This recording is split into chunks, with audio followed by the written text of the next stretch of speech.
Friends, last video में हमने discuss किया था मनोविज्ञान के उद्देश्य और उसकी जो मेथड्स हैं, स्टडी मेथड्स हैं, उनके बारे में डिस्कस किया था। आई होप आपको समझ में आया होगा। अगर किसी तरह के डाउट्स हैं तो आप कमेंट सेक्शन में आप ज़रूर डिस्कस करिएगा।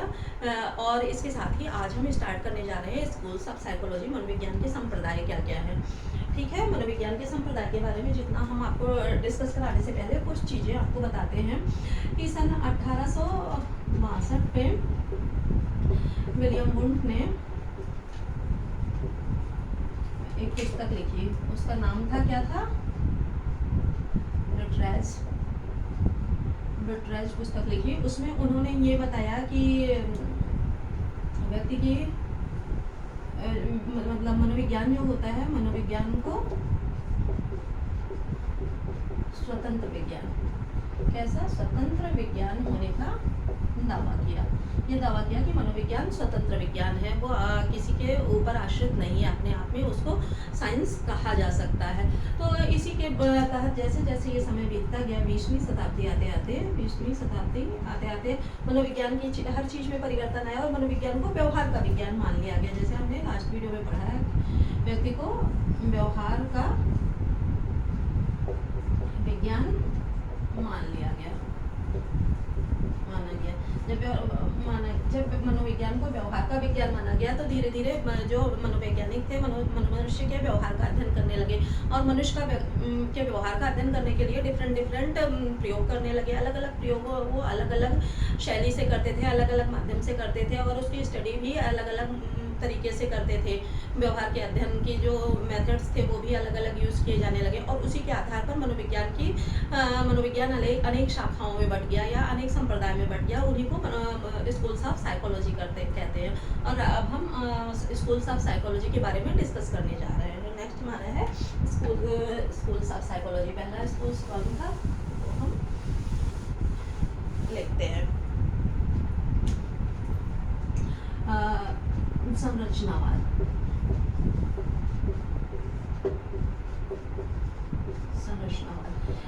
जब हम स्कूल्स के बारे में पढ़ते हैं तो मेन हमको ये जानना जरूरी होता है कि ये संरचनावाद है और इसके जनक कौन है और इसमें किस बात को मेन रूप से बल दिया गया। तो इस संरचनावाद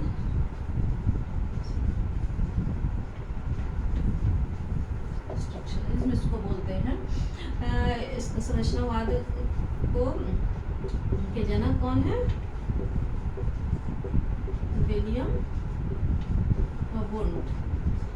विलियम वुंट के साथ ही टिचनर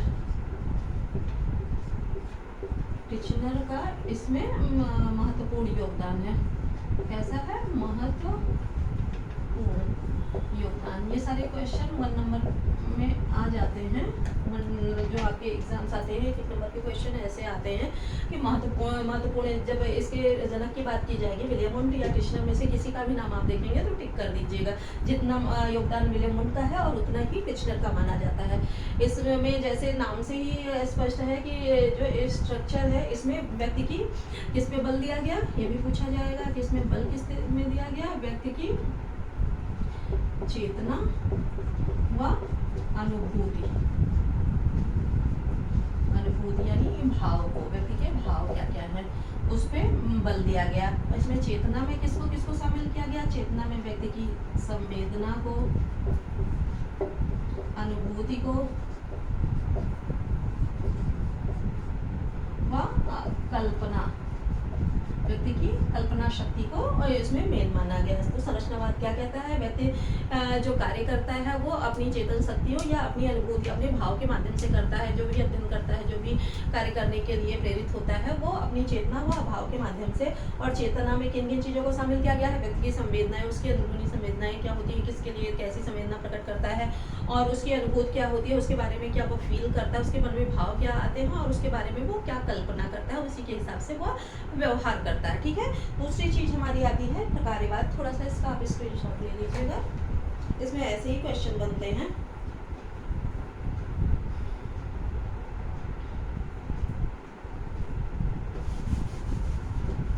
दूसरा हमारा आता है प्रकार्यवाद।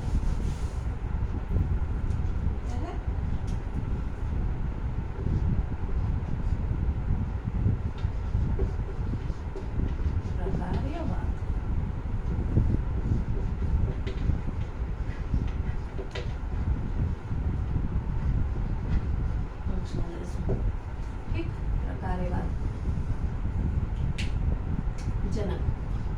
की बात आती है, प्रकारवाद के जनक कौन है? प्रकारवाद के जनक विलियम जेम्स है। और समर्थक इनके कौन कौन से हैं? समर्थक जॉन डीवी व एंजल।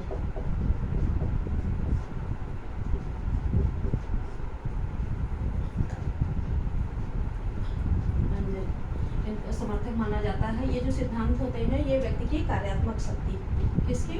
व्यक्ति की बल किस पे देता है? ये व्यक्ति की कार्यात्मक शक्ति। ये व्यक्ति की जो मानसिक गतिशीलता होती है, मानसिक क्रियाएं होती हैं, इन्होंने कहा कि व्यक्ति की मानसिक क्रियाएं गतिशील होती हैं, ठीक है, और उसी इसके हिसाब से व्यक्ति की कार्यशीलता या गतिशीलता बढ़ती जाती है, ठीक है। जरूरी पॉइंट आप नोट कर लीजिएगा, इसी के हिसाब से आप नोट्स बनाते चलिएगा।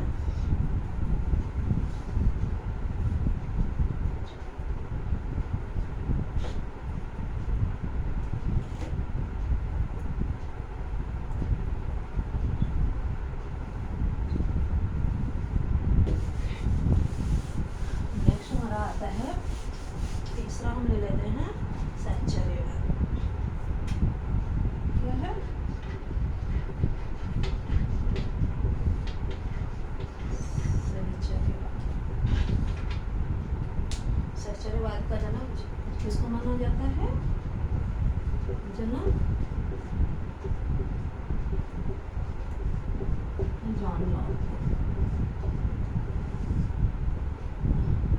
इसके और समर्थक स्टुअर्ट मिल आदि थे, ठीक है। इसमें व्यक्ति की स्पंदन क्रियाएं, बल किस पे दिया? स्पंदन क्रियाओं पर और स्मृति, व्यक्ति की स्मृति पर बल दिया कि व्यक्ति के अंदर की स्पंदन क्रियाएं किस तरह से कार्य करती हैं और व्यक्ति किस तरह की स्मृति रखता है। इसमें दो तरह की संचर्य की बात की गई।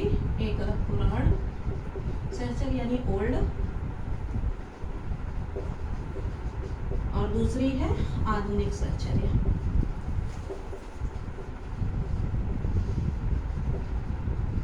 सहचर्य के सिद्धांत और सहचर्य के नियम जो है इसके बारे में हम आगे और विस्तृत रूप में डिस्कस करेंगे, लेकिन वो बाद में। अभी हम स्कूल्स के बारे में पढ़ रहे हैं तो हमें उसके मेन जो पॉइंट्स है उसको जान लेना जरूरी है, ठीक है। इसका स्क्रीनशॉट लीजिए, मैं आगे आपको डिस्कस करा दूँगी।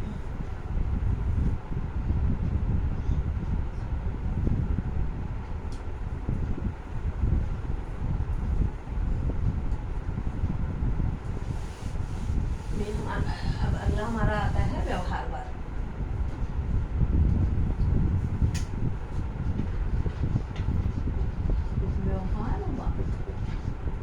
व्यवहारवाद हम पहले भी पढ़ चुके हैं।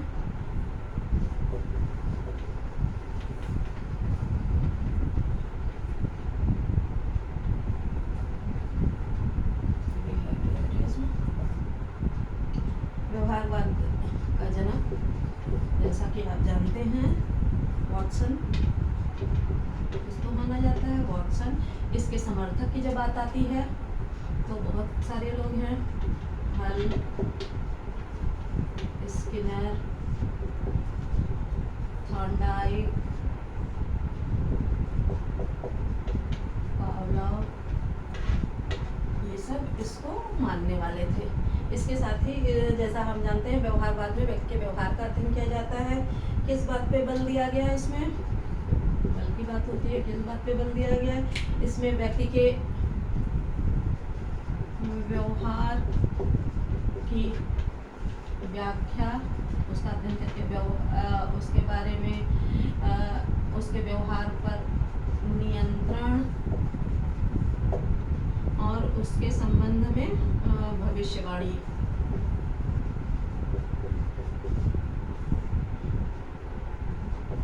पर बल दिया गया, ठीक है। इसमें बताया गया कि व्यक्ति का व्यवहार जो होता है उस व्यवहार का अध्ययन करके उसकी व्याख्या की जाती है, और उसके व्यवहार की व्याख्या के साथ साथ उसके व्यवहार पर नियंत्रण भी किया जा सकता है।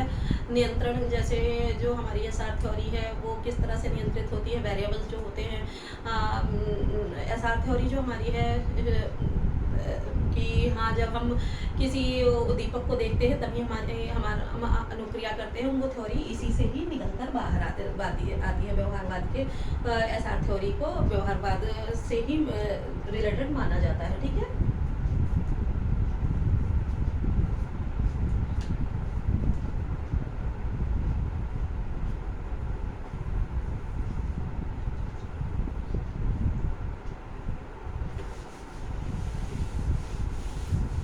नेक्स्ट हमारा आता है गेस्टाल्टवाद।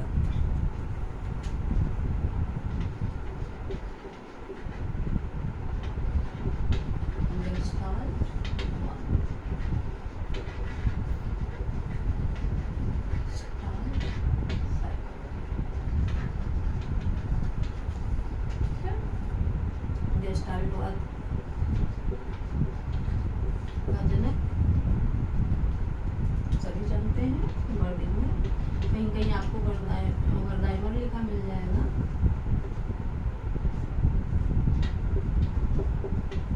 कोफका, कोहलर इनके मेन समर्थक माने जाते हैं, और इसमें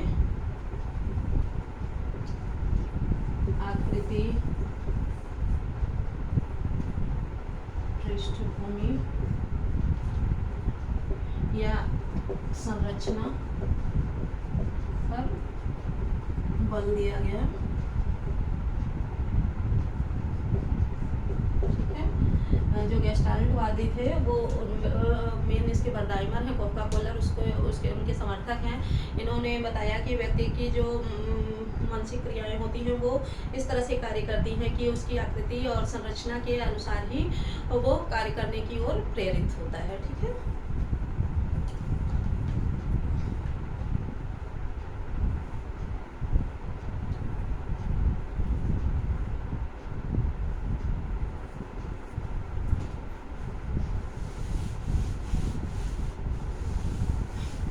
नेक्स्ट हमारा आता है प्रयोजनवाद। क्या है? प्रयोजनवाद। प्रयोजनवाद का जनक इसको माना जाता है मैकडूगल को।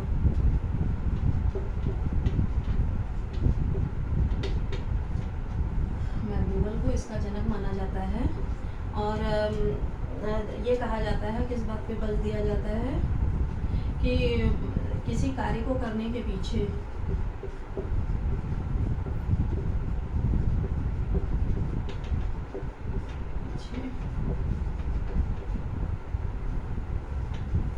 व्यक्ति की अपनी मानसिक क्षमता होती है। ठीक है। उन्होंने कहा यानी जो व्यक्ति की इच्छा होती है, व्यक्ति अपनी इच्छा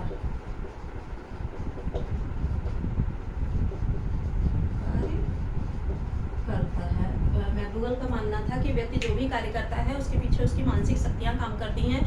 जब वो किसी कार्य के लिए खुद प्रेरित होता है, खुद वो अपने किसी कार्य को करना चाहता है, तभी वह कार्य करता है। व्यक्ति अपनी इच्छा के विरुद्ध जब भी जाएगा तो अच्छा प्रदर्शन नहीं कर पाएगा। इसलिए जब व्यक्ति अपने अंदर से उसके इच्छा जागृत होती है कि मुझे फला कार्य करना है, तभी वो उस कार्य को कर पाएगा और उसमें सफलता पा पाएगा। ठीक है। स्क्रीनशॉट इसका लीजिए।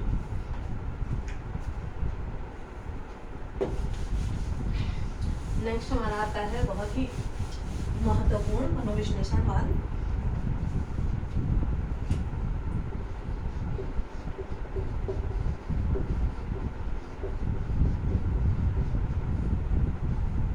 जैसा नाम से ही स्पष्ट है, साइको एनालिसिस। इसके जनक, हम जनक की बात करते हैं तो इसके जनक सिगमंड फ्रायड के नाम से सभी परिचित होंगे। सिगमंड फ्रायड है।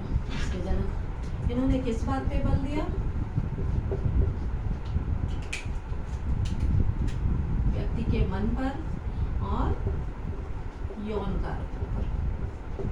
यौन कारकों पर मेन रूप से इन्होंने बल दिया। किसी कार्य को करने के पीछे व्यक्ति के का मन होता है और कुछ यौन कारक होते हैं जिसके तहत व्यक्ति कार्य करता है।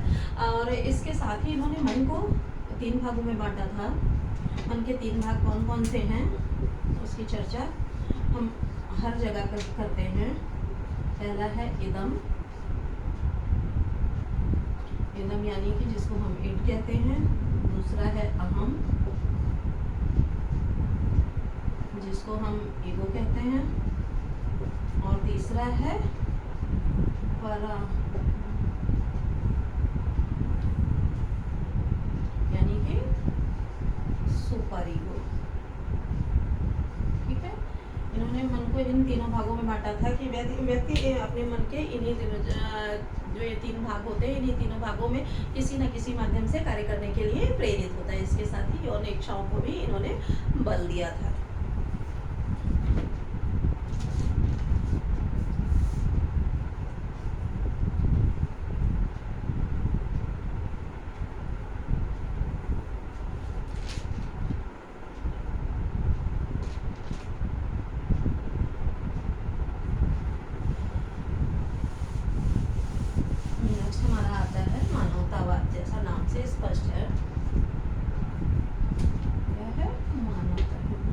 जिसको बोलते हैं मानवतावाद।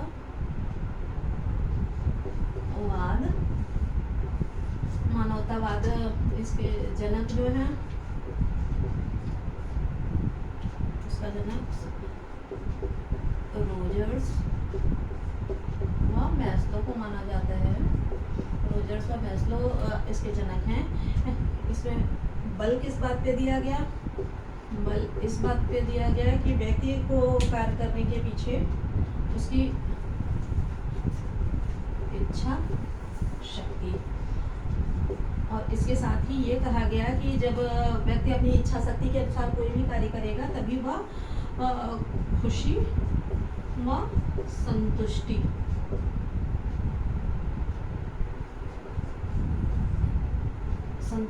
का अनुभव करेगा। ठीक है, रोजर्स और मैस्लो ने इसके समर्थक थे। इन्होंने बताया कि किसी कार्य को करने के पीछे व्यक्ति की इच्छा शक्ति बहुत महत्वपूर्ण रूप से कार्य करती है। ये कहीं ना कहीं जो हम प्रयोजनवाद से ये सिद्धांत मिलता जुलता है। तो ये माना जाता है कि किसी कार्य को करने के पीछे व्यक्ति की इच्छा शक्ति, उसमें था कि उद्देश्य, व्यक्ति का उद्देश्य मेन रूप से कार्य करता है, इसमें व्यक्ति की इच्छा शक्ति कार्य करती है। और जब वो अपनी इच्छा शक्ति से काम करेगा तो वो उसमें खुशी व संतुष्टि महसूस करेगा और उस कार्य में सफलता प्राप्त करेगा। ठीक है, नेक्स्ट हम देख लेते हैं संज्ञानवाद है। स्क्रीनशॉट आप इसका थोड़ा लेते चलिएगा।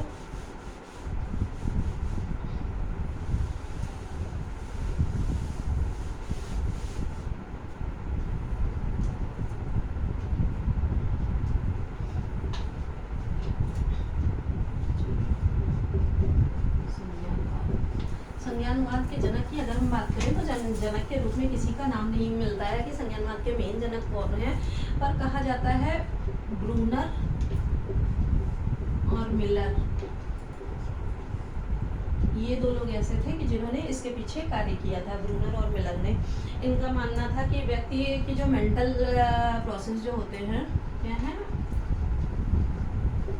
मेंटल प्रोसेसेस जो होते हैं, उसी के आधार पर व्यक्ति कार्य करता है और अपनी संज्ञानात्मक शक्ति, अपनी सोचने व तर्क करने की शक्ति, किसकी, सोचने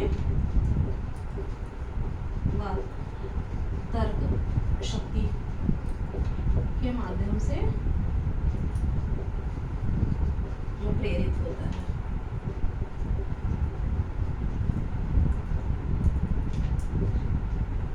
ठीक है, एक चीज इसमें और आता है जो आपको एग्जाम में देखना मिलेगा, माइंड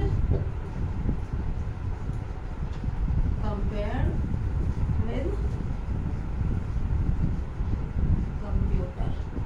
ये किस थ्योरी के या किस स्कूल या किस संप्रदाय में कहा गया है, तो संज्ञानवाद में ये कहा गया है कि माइंड कंपेयर्ड विद कंप्यूटर, कि मन का कंपैरिजन किससे किया जा सकता है, कंप्यूटर। मनुष्य का दिमाग जो है वो कंप्यूटर से भी तेज चलता है। तो इसमें व्यक्ति की सोचने की शक्ति, उसकी तर्क करने की शक्ति, वो किस चीज़ को कैसे करे, किस चीज़ को किस तरह से करे कि वो कार्य में सफलता प्राप्त करे। तो मनुष्य का दिमाग जो है, इसमें कहा गया कि कंप्यूटर से भी तेज चलता है। तो मनुष्य अगर अपने दिमाग का प्रयोग करे तो वो कंप्यूटर से भी तेज कार्य कर सकता है और उसमें सफलता पा सकता है।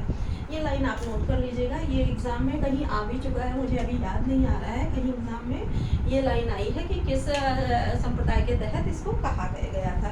एक आपका और बचता है रचनावाद।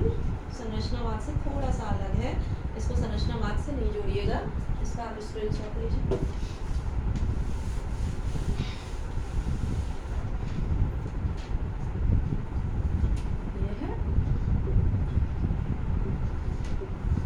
रचनावाद, जनक। इसके जनक की बात की जाए तो पियाजे और ओगात्स्की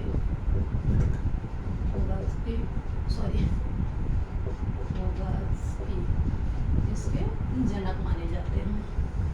ठीक है, और इन्होंने किस चीज पे बल दिया?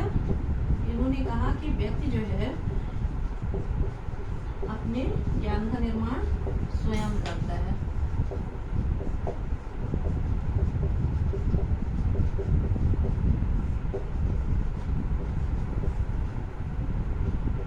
स्वयं करता है, ठीक है। व्यक्ति का जो ज्ञान है उसका निर्माण वो स्वयं करता है और उसी को अपने भविष्य की नींव मानता है। क्या मानता है? भविष्य की नींव मानता है, अपने पूर्व ज्ञान को। जो उसका पूर्व ज्ञान है उसका निर्माण स्वयं करता है और पूर्व ज्ञान जो है उसको अपने भविष्य की नींव मानता है। ठीक है, इस तरह से ये हमारे हो गए स्कूल्स ऑफ साइकोलॉजी, मनोविज्ञान के संप्रदाय। आई होप आप लोगों को समझ में आया होगा। अगर किसी तरह का कोई डाउट्स आता है इसमें से मनोविज्ञान के संप्रदाय कौन से हैं और उसके जनक या उसके संस्थापक कौन है और किस बात पे कौन से संप्रदाय ने बल दिया, ये आपको जानना है। बाकी इसकी डिटेलिंग हम आगे भी डिस्कस करेंगे। जो मेन संप्रदाय हैं जिनसे क्वेश्चन आपके बनते हैं वो हम आगे भी डिस्कस करेंगे। नेक्स्ट वीडियो में हम चाइल्ड डेवलपमेंट या डेवलपमेंटल साइकोलॉजी स्टार्ट करेंगे और थोड़ी सी चीज़ें जो साइकोलॉजी की बच गई हैं उसको भी हम डिस्कस करेंगे। तब तक के लिए धन्यवाद।